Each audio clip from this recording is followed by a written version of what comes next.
Direct Connection is made by MPT to serve all of our diverse communities and is made possible by the generous support of our members. Thank you. Live from Maryland Public Television, this is Direct Connection with Jeff Salkin. Hi, everybody. Thanks for tuning in for Direct Connection. Later in our health segment, one of the side effects of weight loss surgery. But first tonight, our focus is the local housing market and whether it is a good time to buy a home or a good time to sell a home. Joining us tonight are Craig Northrup of Long & Foster Real Estate and Mike Dunn, Senior Vice President of Bay Capital Mortgage. Gentlemen, thanks to both of you for being here. Thank you for having us. What happens, Craig, when we have financial news, stock market correction? Does it impact consumer confidence? How are consumers, your customers, feeling these days? I mean, there's a little bit discomfort, but overall for us, it's a natural progression. It takes a while to affect the real estate market. So really for us, it can be a positive in the mortgage side of things with rates. So ultimately, from our standpoint, it actually can help us. Mike, how does that work? So lower rates? Well, when you see stocks tumble the way they did, investors will take their money out of stocks and put them into bonds. And by buying bonds, it lowers the rate of mortgages. So we've seen rates come down a little bit in the last 2 days. You see that day by day? We get new rates every day, and they've come down about an eighth of a percent since Friday.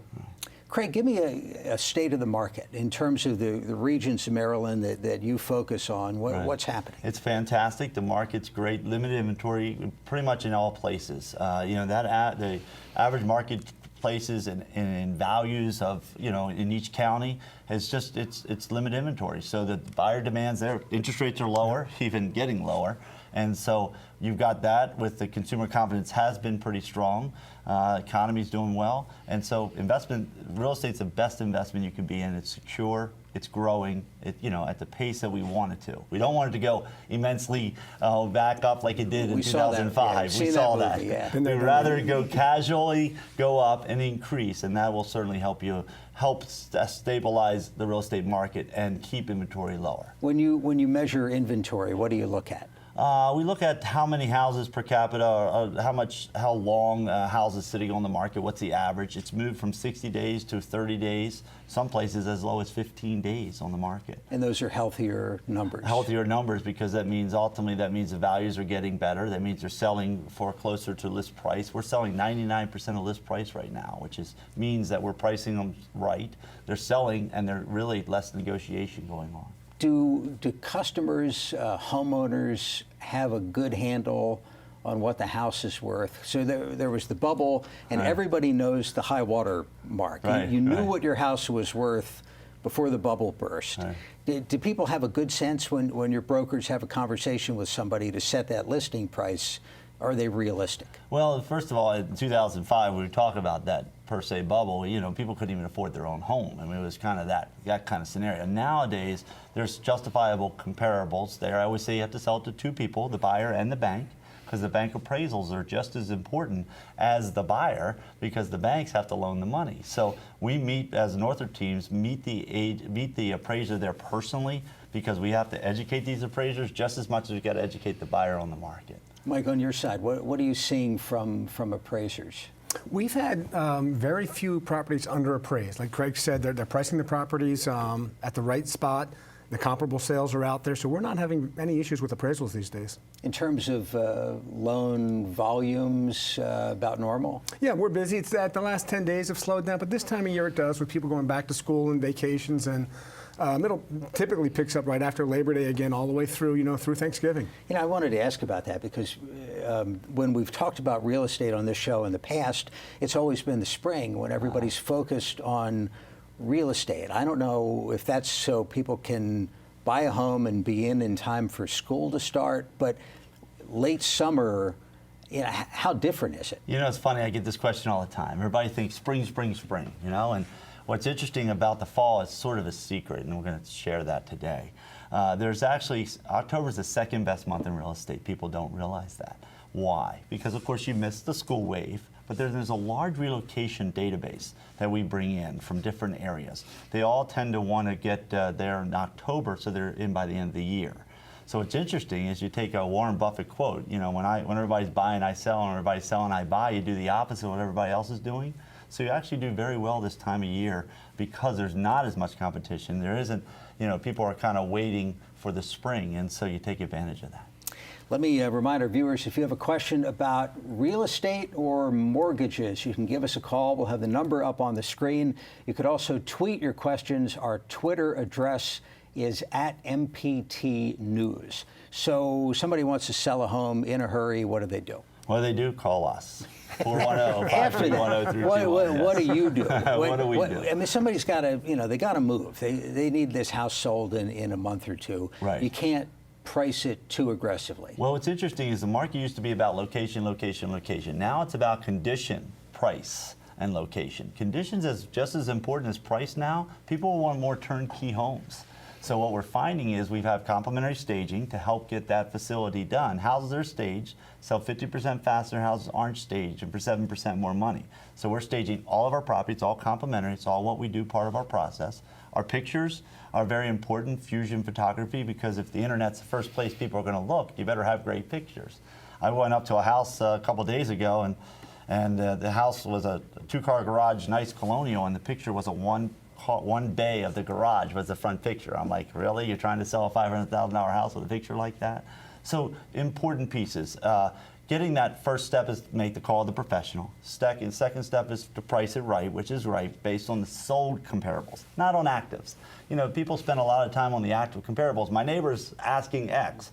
Well, your neighbor can ask whatever, but until it sells, it really isn't a comparable property. So you realize that the sold or pending properties are much more valuable in pricing it because appraisers don't even look at the actives outside of making sure that, you know, you're not in a way overpriced neighborhood or something like that. So being very conscious about your solds and only 120 days.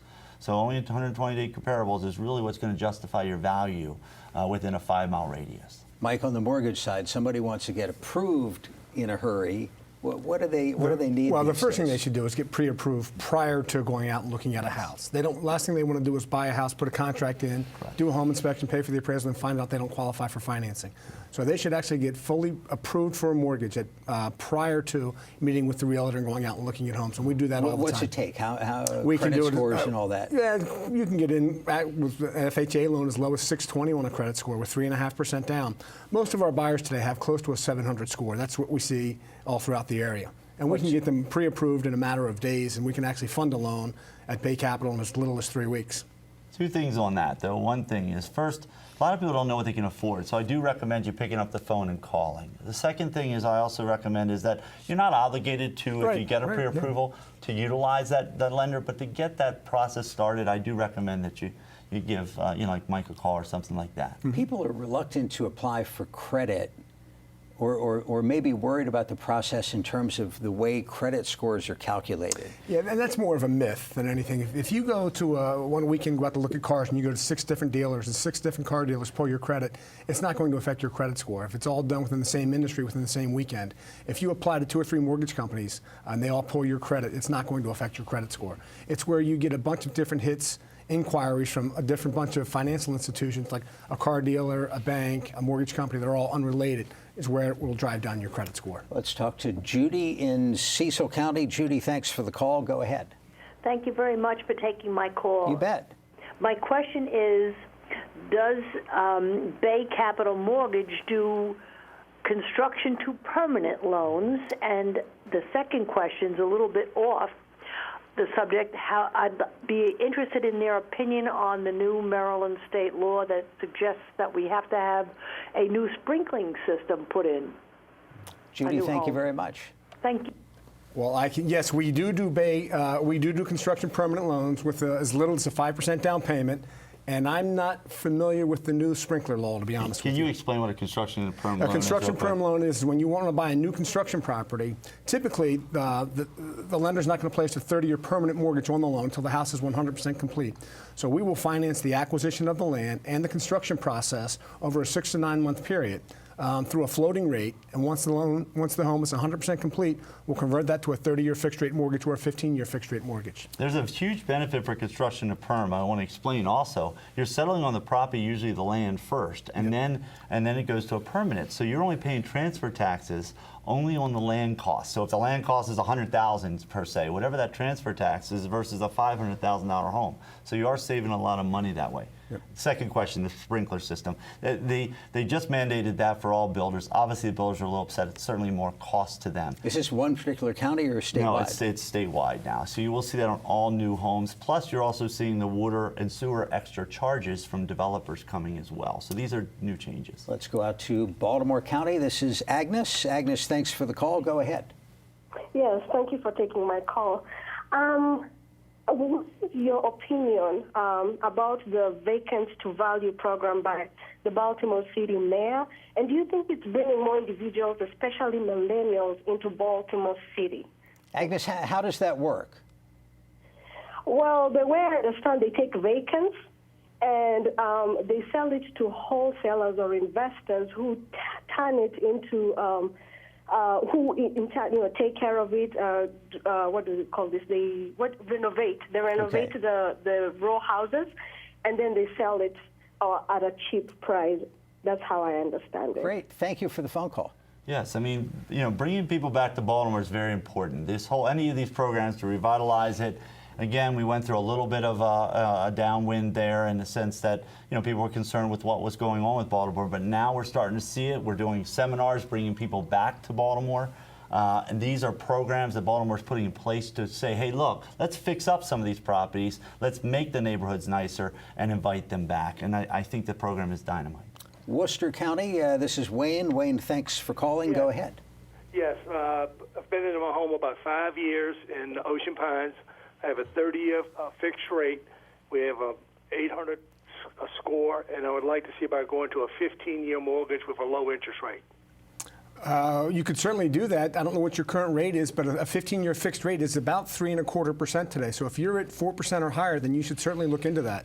You see much refinance activity at this point? It's about 25% of our business right now, but the rates keep dropping. It'll pick up. Mm-hmm. Caller from Ocean Pines. I don't know if you cover Ocean Pines. We do. City. We actually have one of my agents lives in Ocean Pines. It's actually a very good market right now. Ocean Pines is a great place. People are getting away. We said this is the largest right-sizing year in history.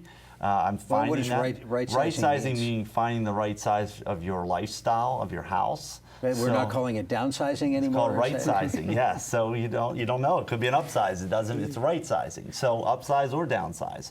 But Ocean Pines has been a very, very popular place for people to go that are moving from many different of the counties. They're really enjoying getting near the water, which is certainly one of the drives for Ocean Pines. Yeah, great area. Baltimore County, this is Betty. Betty, thank you for the call. Go ahead. I am in my senior years. I have 4 children who are all grown, married, family, and I'm wondering to buy a resort home like Ocean City or Rehoboth or someplace. I can pay cash, but I wonder, I'd like to buy it so that they would have it to use, especially if the market's going down and the houses right now are just creeping up a little bit.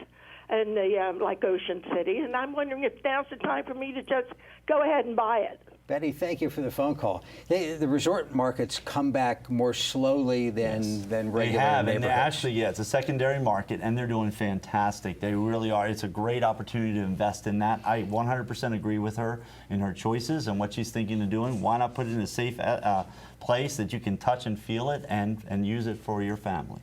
What do you think of websites like Zillow? You do a lot of marketing. Zillow doesn't come in your home. I always say that. You don't know your house specifically, so don't use that value per se. You can give it as a sort of a semi-gauge, but I recommend us coming out personally giving you that complimentary market analysis. There you go. Craig Northrup and Mike Dunn, we do appreciate the time. Thank you. Thanks very much. Just ahead tonight, restoring body shape through surgery. We'll be right back with our health segment after this.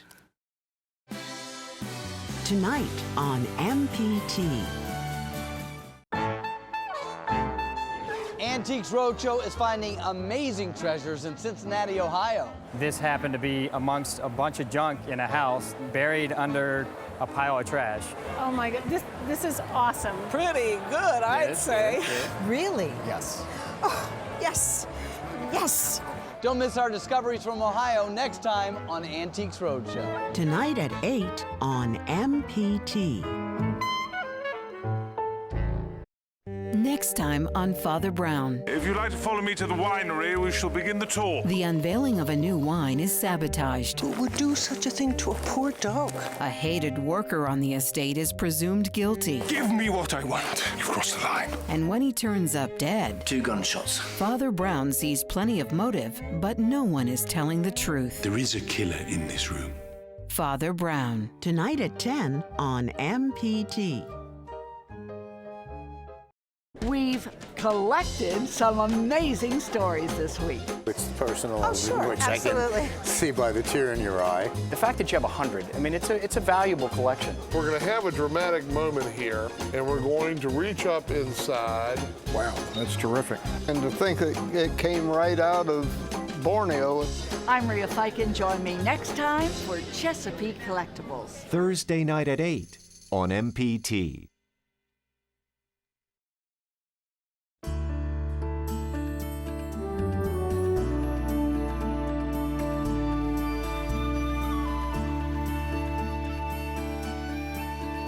Joining us in the studio for this week's Your Health segment is Dr. Rachel Bluebond Langner, Assistant Professor of Surgery at the University of Maryland School of Medicine and Plastic Surgeon at the University of Maryland Medical Center. Doctor, thank you for being with us. Thank you for having me. We want to talk about surgical body contouring. What is that? So after a patient has lost a significant amount of weight, either through diet and exercise or more commonly through weight loss surgery, there is a significant amount of excess skin and fat in various parts of the body that can be troublesome with regard to self-image.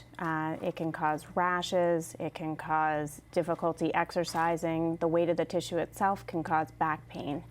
What's the typical case? How much weight has somebody lost that they would have this issue? These are often massive weight loss patients who have worked very hard and lost 100 or more pounds, and their body has shrunk down, but the skin hasn't recoiled, and so they're left still with excess skin and fat. The most common areas that we treat are the abdomen, but the inner thighs, the arms, the breast in both men and women, and the face. Is there, you talked about the skin recoiling, was that the word you Yes. used? In some people, does that happen more than in other people? Certainly, just in pregnancy, some women will bounce back and other women won't. With massive weight loss, it's very difficult for your skin to tighten significantly, and the older you get, the more difficult it becomes. The skin does a great job of stretching, not so much the other way. Right, and as you get older, so we see more and more people after 40 who have lost a significant amount of weight, and it's difficult for the skin to recoil. And then surgery is much more common compared to the 20-year-old who has gained a significant amount and then lost it. Any alternatives to the surgery? I guess if you can live with it, are there any other medications, creams, procedures? Certainly, surgery isn't for everyone, and it depends on your goals of surgery. Surgery is a trade-off, of course. You're trading shape and contour for scars, and so many people will manage rashes and chafing with, as you said, creams, powders, compression garments, and they are okay with it, and they can live and manage with it. Others are not able to. I was thinking this would be a pretty uncommon surgery, but I've read that it's tens of thousands every year.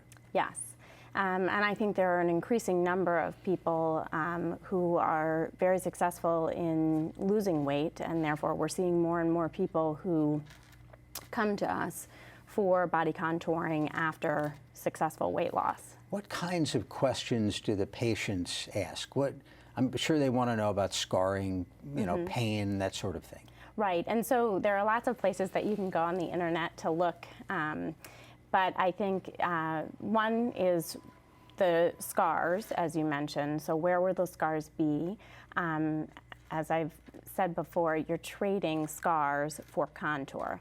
The second is what you can expect in terms of the recovery process. Depending on what you have done, it's usually 2 to 6 weeks. There are drains in place.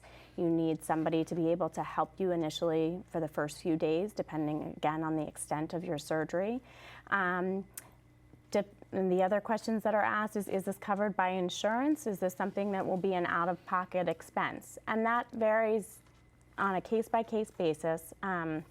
Insurance companies cover things that are what are deemed medically necessary. Let me remind our viewers, if you have a question about surgical body contouring, you can give us a call. We'll have the number up on the screen. Are there elective cases? Are there people who haven't had weight loss surgery who need this procedure or something similar? Certainly there are people who, through medically managed weight loss or diet and exercise on their own, successfully lose massive amounts of weight, so 50 to 100 pounds, and then they are still left with excess hanging skin and fat. From the surgeon standpoint, I know plastic surgeons are good at minimizing scars, but you're not promising no scars. You're saying we're trading scars. Correct. What would somebody expect? So for example, if you were to come in with excess skin and fat on your abdomen, you can expect a scar that would go from your hip to your hip, so hip to hip. If you are dependent, let's say you're coming in for excess skin on your arm, it depends on the extent of your excess skin. Sometimes it's possible, if there's not significant excess skin, to hide it in your armpit, but other times, if you have significant excess skin, it'll come all the way down the middle, the inside of your arm. Let's talk to Mary in Washington. No, we lost Mary for a second. In terms of the insurance, what are the deciding factors? What do the insurance companies look at?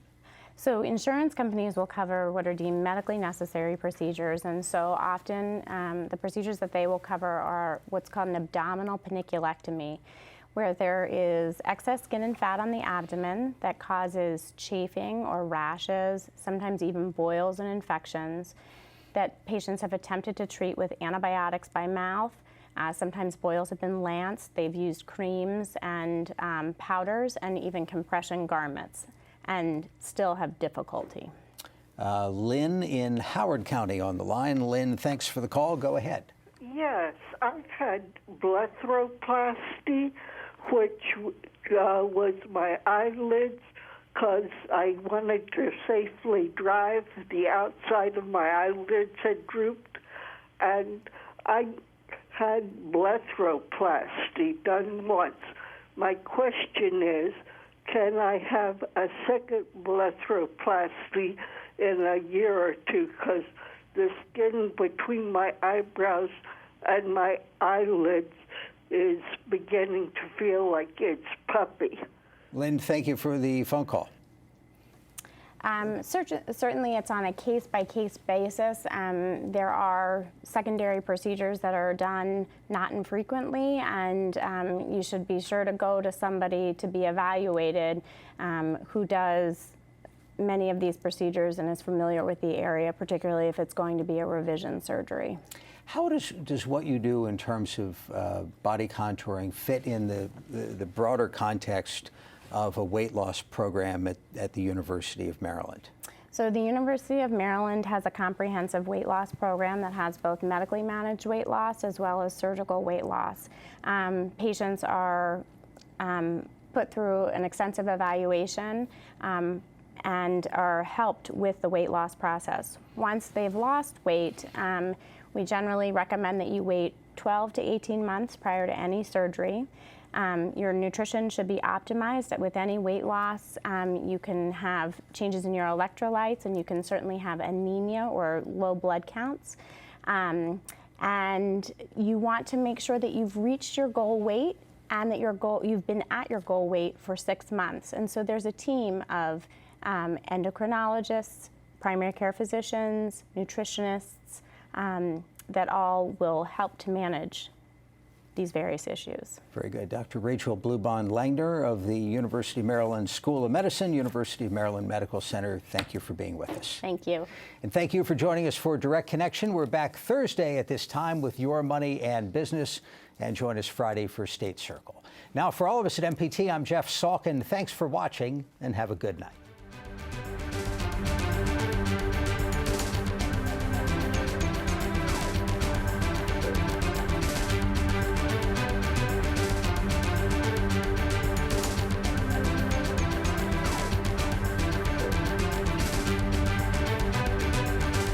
Your Health segments are a co-production of Maryland Public Television and the University of Maryland Medical System.